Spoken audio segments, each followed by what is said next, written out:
Good afternoon, ladies and gentlemen. Ms. Heard's counsel has mischaracterized the record multiple times, and Ms. Heard lied to you. They've mischaracterized the testimony of police officer Sines and Haddon, who explicitly testified that they saw no signs of injury and no property damage. They mischaracterized the testimony of Walter Hamada, who testified clearly that there was no impact on Ms. Heard's career at Aquaman 2 from anything said by Adam Waldman or Johnny Depp. And Ms. Heard's casting was delayed because of creative issues. They've mischaracterized the testimony of Detective Sadaga. They mischaracterized the testimony of Ronald Schell. You've been here. You've listened to the testimony. You know the record. Ms. Heard lied, and she lied again, and she kept lying. She lied 6 years ago on May 27th, 2016, when she walked into court in Los Angeles to publicly accuse Mr. Depp of abuse for the first time. She lied again when she told the world over and over again that she donated all of the $7 million divorce settlement to charity. You heard the evidence about what she donated, and you watched her. You watched her try to save her lie about that broken promise with more lies on this stand in this courtroom. She lied again when she told the world in her op-ed on December 18th, 2018, that she was a public figure representing domestic abuse, painting herself as a representative of abuse survivors everywhere, and painting Mr. Depp as a representative of perpetrators. She's come too far. She can't back down. She's lied too many times to too many people. So when Mr. Depp finally decided to fight to clear his name by filing this lawsuit, Ms. Heard responded by making up more and more stories of more and more extreme abuse. She came up with a new accusation that Mr. Depp had raped her with a bottle in Australia. And she keeps making new claims up even now. At this trial, for the very first time, she claimed that she had been sexually assaulted the night of her 30th birthday, even though she had testified repeatedly about her birthday prior and never mentioned it. And at this trial, she also claimed for the very first time that Mr. Depp was hitting her all the time during the first year of their relationship, even though this first year, she had testified previously, was magic and bliss with absolutely no violence. Her story is a constantly moving target. It never stays the same. Mr. Depp owns his mistake. He owns all of them. You saw him do it on the stand in a raw and powerful way. But in this trial, Ms. Heard has been confronted with her lies and the damage she has caused, and she cannot take any responsibility for what she has done. And you've seen the story, her story, it doesn't hold up. You've watched her performance on the stand. You saw her get caught in lie after lie. The time has come for those lies to come to an end. The time has come for you, the jury, to decide the truth. I started this trial giving you an opening statement, and I said to you that words matter.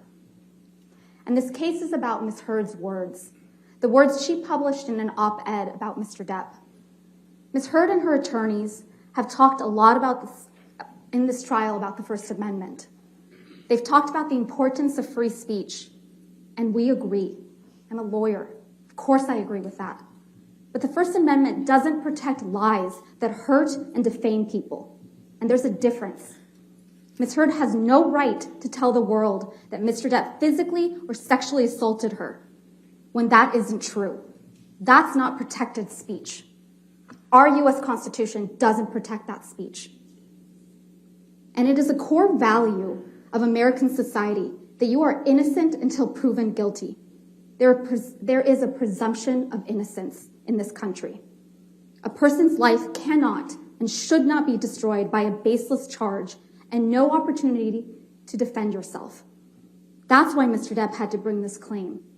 Ms. Heard was never going to stop calling him an abuser. The only way to clear his name was to stand up in this court where both sides are bound by the same rules of American law. A jury would be tasked, You, ladies and gentlemen, would be tasked with deciding once and for all Ms. Heard's lies could be exposed in a fair and impartial process. When Mr. Depp sued her, Ms. Heard apparently decided she needed to sue him back. And because there were no statements made by Mr. Depp on which she could base a claim, she sued him based on statements made by one of his lawyers, Adam Waldman, calling Ms. Heard's accusations of abuse a hoax. Make no mistake, though, they are a hoax. Ms. Heard made up claims of abuse, and then she gave a performance where she passionately repeated those made-up claims of abuse on the stand in front of each of you. But ask yourselves, who's really the one alleging a hoax here? Who wants you to believe that everyone else is lying, committing perjury? Ms. Heard needs you to believe that all the people who showed up in this courtroom to testify on behalf of Mr. Depp, they're all lying. She needs you to believe that the witnesses you heard from, including security professionals, former cops, medical professionals, and police officers, they're all lying, covering up for Mr. Depp. She's asking you to believe that she's the one telling the truth and that the rest of the people in Mr. Depp's life are all part of a conspiracy of silence. This case is not just about whether you believe Mr. Depp or you believe Ms. Heard. This case is about whether you believe Ms. Heard or whether you believe Mr. Depp, Chrissy Dombrowski, who, yes, is here, supporting her brother. Isaac Baruch, who wept in front of the world. Keenan Wyatt, who doesn't work for Mr. Depp. Sean Betts, a former LA Sheriff's Department. Malcolm Connolly, he worked in the prisons in the UK. Starling Jenkins, a former US Marine. Travis McGivern, also another former police officer. Ben King, he worked for the Queen of England. David Kipper, Dr. David Kipper. Ms. Heard's doctor. And yes, Mr. Depp's doctor. Debbie Lloyd, a nurse. Aaron Filati, Ms. Heard's personal nurse. Officer Sines, an LA police officer with training in domestic violence.